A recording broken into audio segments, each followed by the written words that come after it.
1 out, 2 in, same as position 1, then form a loop.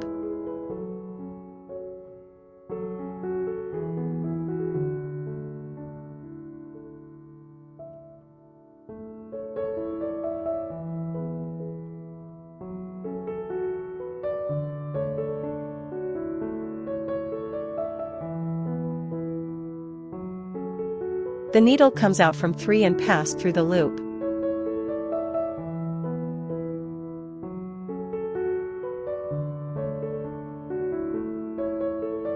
Four in, same as position 3, then form a loop.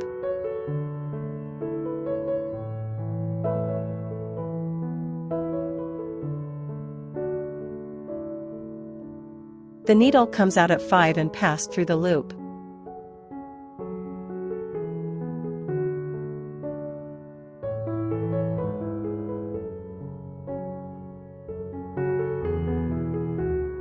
The needle is then inserted again at 5 to form a loop.